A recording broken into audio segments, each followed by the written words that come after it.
never faced anything like this. Let them come.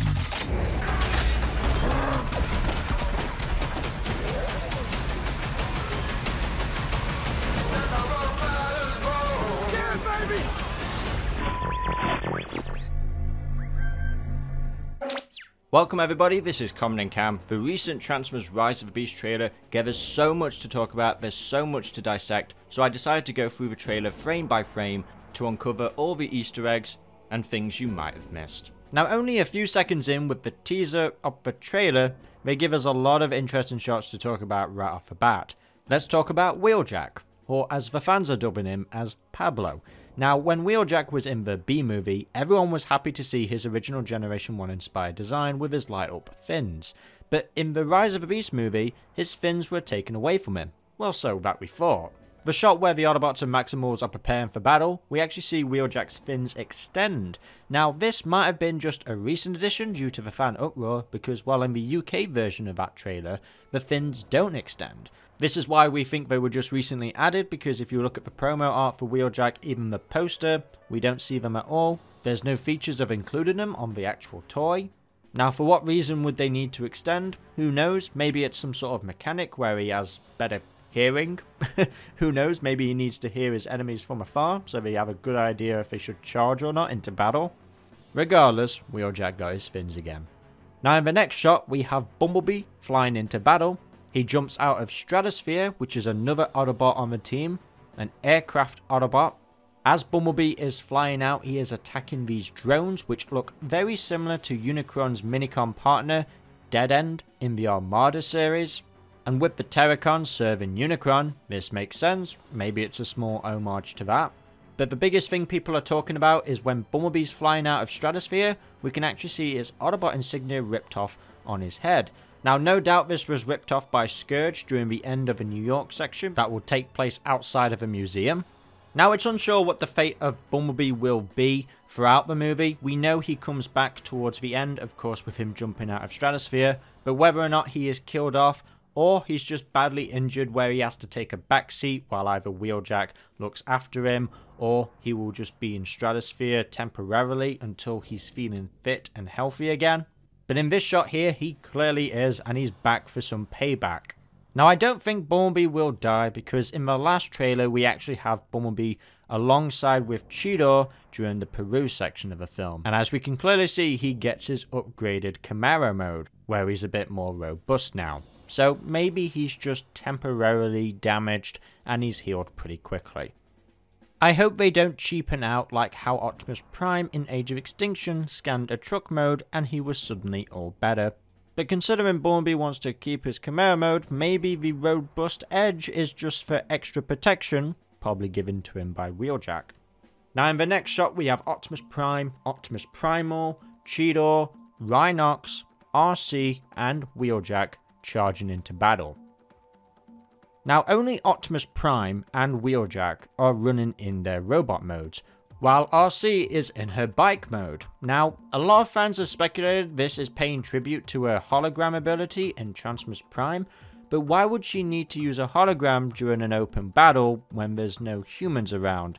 I have no doubt that this will be either Noah's character, or it will either be Elena, played by Dominique Fishback, who is another human ally in the film. Now I feel like it's Noah because we actually see him in battle later on towards the end of the trailer, which I'll dive more in detail when we get to that part. But then at the same time, maybe it's not, because later in the trailer we see that same hologram again in that same suit. So either Noah and Elena wear the suit or not. Regardless, what an amazing shot. This definitely pays homage to Infinity War when all of the Avengers charge into battle, and now we get it for Transformers. Now in the next shot we have the Maximals being Maximals in the jungle. As the narration says, they have stayed hidden on Earth for quite a long time. This is obviously them evading the threat of Unicron, but at the same time they've always anticipated on him possibly coming to Earth. In this jungle shot we have Cheetor, Rhinox, Airazor and Optimus Primal.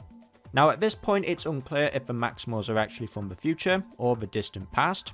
But I feel like this movie will follow the original Beast Wars cartoon where the Maximals are from the future but they get sent to the past. The theory out there among fans is that they are from the future and they sent themselves back to the past in the hopes to stop Unicron from destroying their homeworld a second time. And they've been waiting for Optimus Prime and the Autobots to arrive to Earth so that they have a better chance of defeating Unicron, because I bet Optimus Primal and the Maximals know that Optimus Prime has the Matrix of Leadership that has been an instrument that's always thwarted Unicron's plans throughout the Transformers franchise. For example, in the original 1986 movie, where Rodimus Prime would unleash the Matrix, destroying Unicron, because throughout that whole movie, Unicron's whole goal was to try and destroy it, because that was the one thing and the only thing that could stand in his way. Now, the Matrix has many different origin stories, but the main one has always been consistent that it holds the wisdom of the original 13 Primes, and it has an incredible amount of power given to it by Primus, who is also a giant transformer. He is the homeworld of the Autobots and Decepticons, Cybertron. Next up we have a shot of Toby Nwigwe, who plays a character in the film called Reek. He is a companion friend of both Elena and Noah. Now he's looking at a dark cloud, which could be the presence of either Unicron or the Terrorcons in the area. As this is in New York, this could either be towards the very end of the film or at the near start. I have a feeling it's going to be at the end of the film because, well, that will be when the situation is dire and Unicron is almost here. So the Autobots and Maximals needs to stop whatever's bringing Unicron here as fast as possible. Now in the next shot we have Optimus Prime transforming near a bunch of transit buses. Now this could indicate a battle between him and the Terrorcon Transit. Now while Transit is labelled as a Terrorcon, he has a prominent Decepticon symbol on his forehead. What this means for his potential connections between the factions is unclear, whether he's a Decepticon turned Terrorcon. We know that Battletrap has this similar situation, so maybe Scourge recruits Decepticons and converts them over as Terrorcons. I have no doubt we'll get a fighting scene here between Optimus Prime and Transit, and his fate might already be sealed. In the next shots we have Optimus Prime and Optimus Primal having a discussion. Now this is where Optimus Prime is really unsure about what Optimus Primal is saying, as he declares later in the trailer that this is not their war. But with Optimus Prime being in his naive kind of phase, we'll see events play out in the film where Optimus Prime will start to grasp that the situation is dire. Now what will lead the Autobots to the museum in New York is this device right here. Now the main human character played by Dominique Fishback called Elena is actually a museum researcher. Now whatever Elena does here, she triggers it and it sends a beacon out into the sky, and in the next shot we can see Optimus Prime looking at that beacon. Now this will no doubt lead Optimus Prime to the museum. Now I feel like we could get a little bit of naivety from Optimus Prime here by approaching it solo, because he doesn't realise he's probably going to get ambushed by the Terrorcons, because in a later shot we have all the Terrorcons, Nightbird, Battletrap and Scourge coming out of the water, no doubt approaching towards the museum. And maybe Optimus Prime doesn't feel the need to call for backup, which is why Bumblebee is too late and Optimus Prime is already down.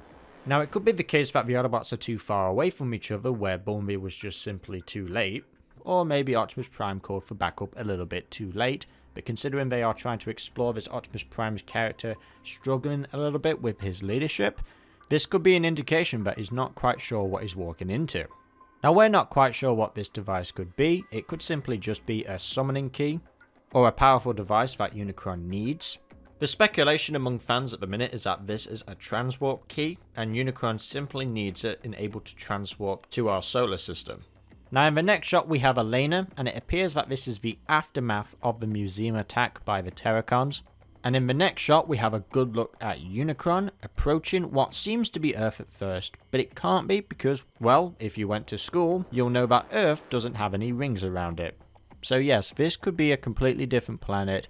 A lot of theories out there that this is actually the Maximal planet, and what we're looking at here is simply a flashback, or a flash forward if you will. Perhaps the Maximal planet is very similar looking to Earth, and we can actually see the sun behind Unicron here. So whether or not that is our sun or our version of Earth, we'll just have to wait and see. Maybe Earth in the very so distant future develops rings? I don't know. Now in the next shot we have a title card of 1994, which is where the movie takes place, and this whole segment here is when Noah meets Mirage for the first time. Now we've seen this all before in the previous trailer, but it appears that Mirage just outright kidnaps Noah for reasons we don't know why yet. But Mirage likes to show off his abilities, as he can multiply himself by using his holograms, just like how Hound did in the original Generation 1 cartoon. So yes, as far as we know, this Mirage cannot turn himself invisible like the original Generation 1 Mirage. Now in the next shot we have Optimus Prime meeting Noah for the first time, and he clearly isn't happy with Mirage bringing a human to their hideout base, which is a factory. Now this strikes a strong resemblance to the Autobot Earth base in Transformers Animated, and both these factories were abandoned, as you can tell by the graffiti all over the walls. So whether or not this was intentional, this is a pretty good tribute to that.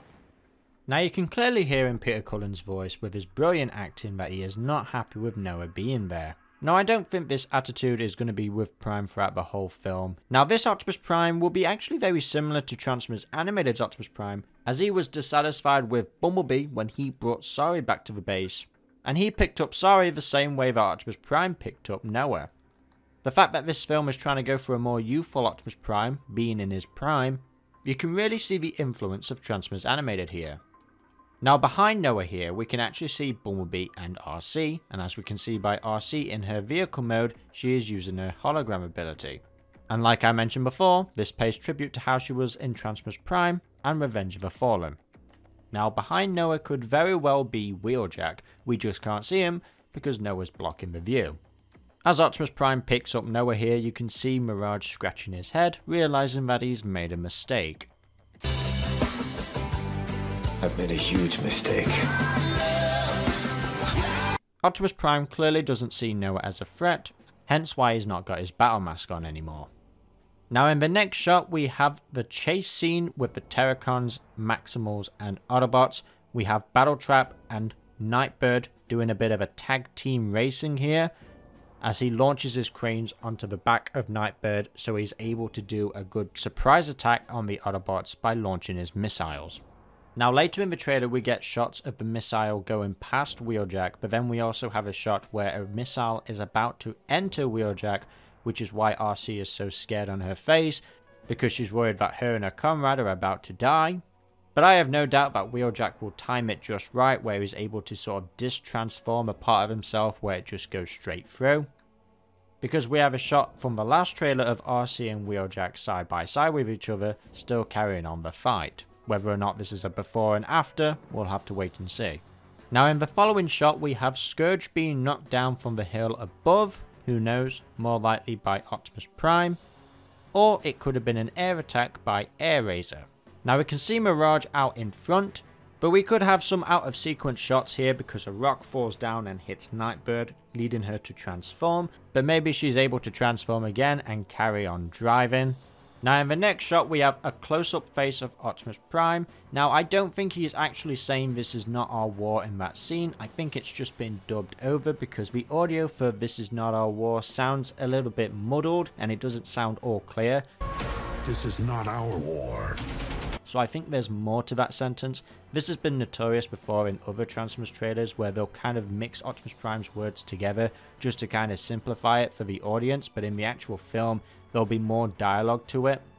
And as we can see by the background, this is still during the New York section at night time, just before the battle happens at the museum.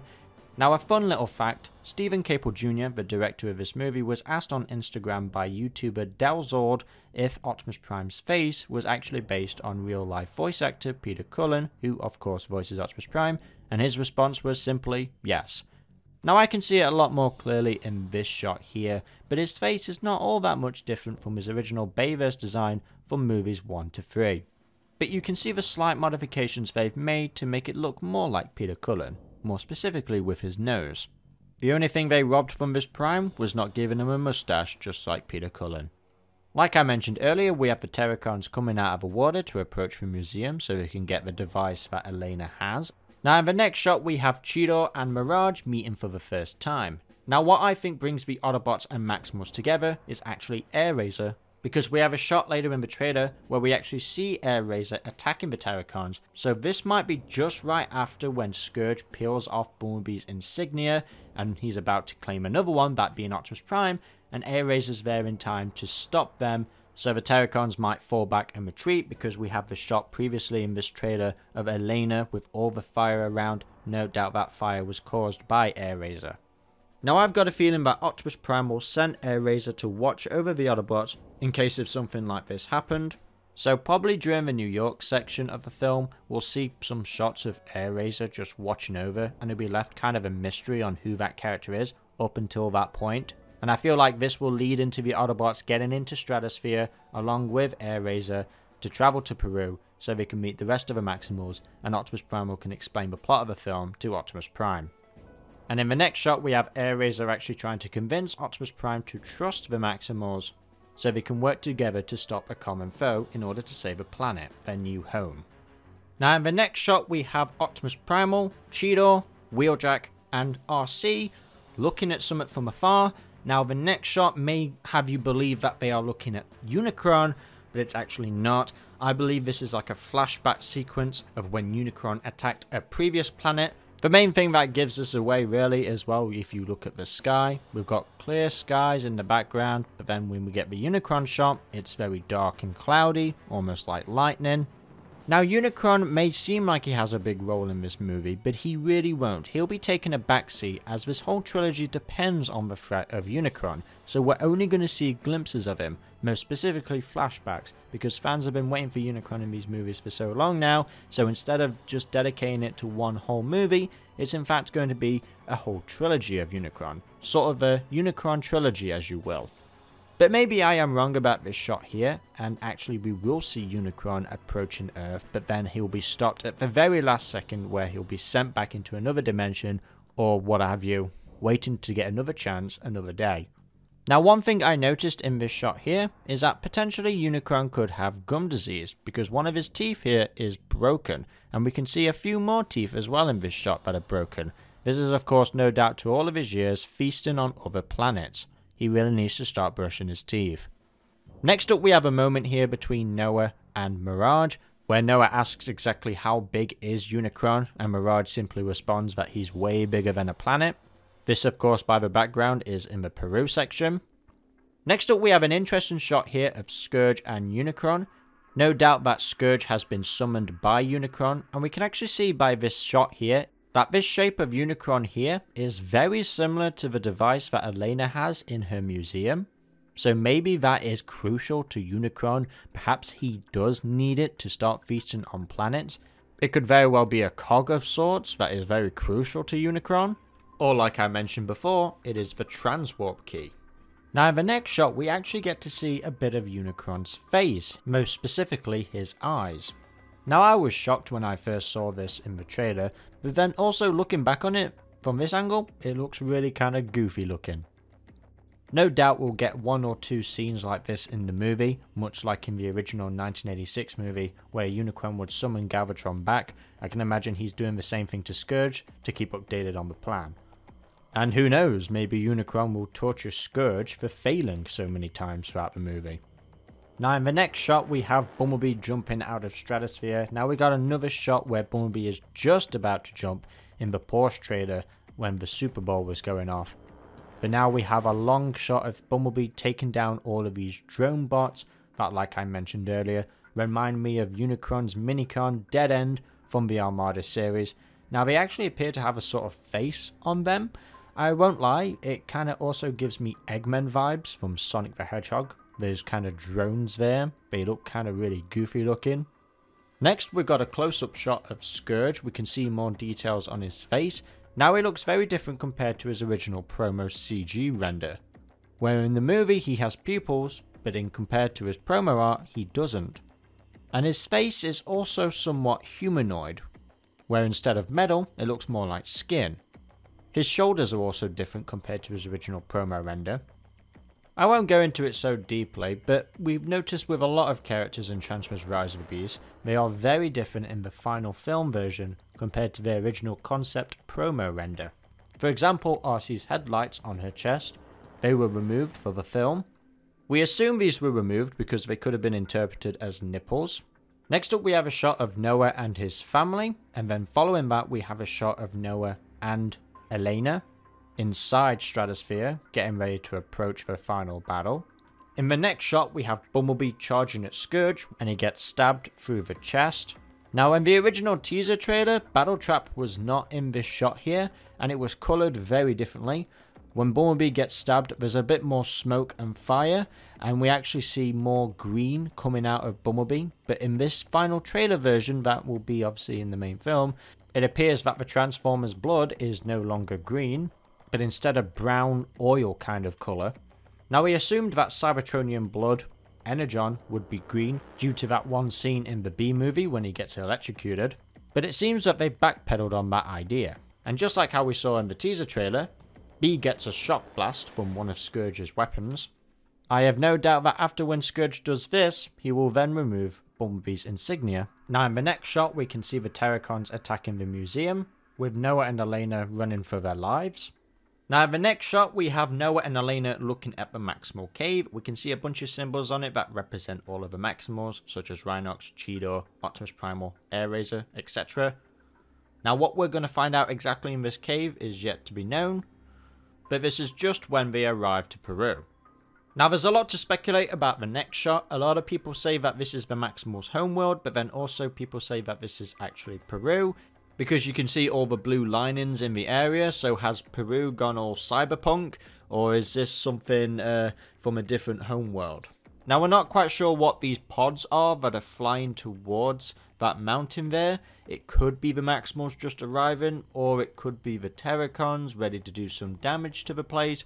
We're not quite sure. Regardless, this is a very important place for the Maximals, so I feel like this could be Peru from the far future.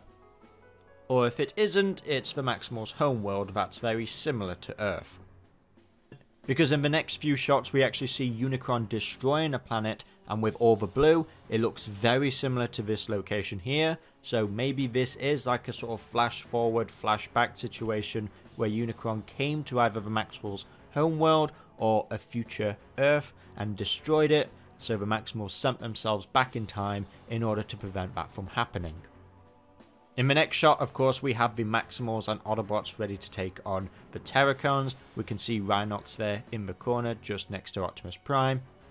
Now in the next shot here we have Elena struggling. It appears that she's trying to get back her bag that we can see there. It looks like a bag to me because in a previous shot we actually saw her wearing a bag. I mean, this bag must be pretty important or expensive because, well, she's willing to almost risk her life in order to get it back.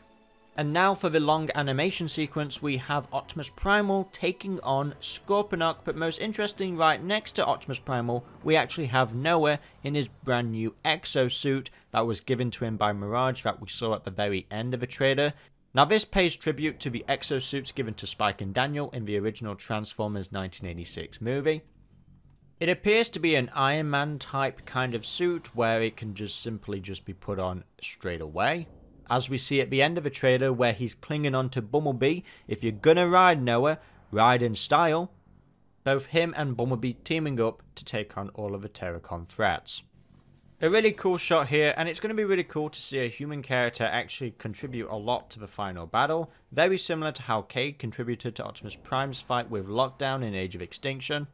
Now carrying on with the long take animation sequence, there may seem like there's a lot to talk about, but there's really not. We have Optimus Primal destroying one of the Scorponoks, so there's not just a unique Scorponok, there's multiple, and his design is basically the same as it was in the original 2007 and Revenge of the Fallen movie, with just some slight adjustments to the face. We can see Cheetah here attacking one of the Scorponoks, and there's multiple, there's loads, and we've got some weird looking henchmen as well that are very similar to Freezer, another character that was recently made a toy of, that looks very similar to Frenzy from the original 2007 movie. So we've got pretty much a lot of Frenzies going about here. And one of my favourite moments here is when we see RC riding Rhinox into battle. It's good that we've established RC's love for animals, as she's done this in the Cyberverse series where she was riding Grimlock. Then she reunites with Wheeljack / Pablo, and it's just them lot on the ground with Cheetor and Rhinox. Now where this whole takes place is basically going to be in the Terrorcon's main ship. You can see in the back there they are sort of drilling to the core of Earth. Maybe that is something they are going to do as a contingency plan in case if Unicron can't destroy it himself. Who knows? Judging by the lava in the background, this is where Elena will be. where she's trying to get her bag or whatever is inside that bag. That's very important to stopping the Terrorcons. It looks like in the background there as well we have a bunch of dead Terrorcons as well, so clearly a fight has happened here. Now I guess one last thing to talk about here is when Bumblebee transforms, his brand new car parts on his Camaro mode, such as the grille on the front and the black wheels, are just suddenly now gone. And as soon as he transforms, it seems that he's just reverted back into his old Camaro, so it's kind of strange that those parts have suddenly disappeared and the white tires are back on the sides there. Whether or not this is just an animation error for the transformation, who knows, maybe this will be corrected. Because, well, the Studio Series toy doesn't make this mistake.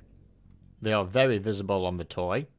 But there we have it, that's me dissecting the trailer frame by frame. Now if you've noticed something that I've missed, let me know in the comment section below. Let's have a lot of fun dissecting this. I felt like there could have been more I should have dived into with my previous breakdown, so I kind of wanted to make it up for this video. So thank you all for watching, and if you're new to this channel, be sure to like, comment, subscribe, and click that notification bell to get all updates on Transformers Rise of the Beast instantly. This has been Comodin Cam, and until the next video, goodbye.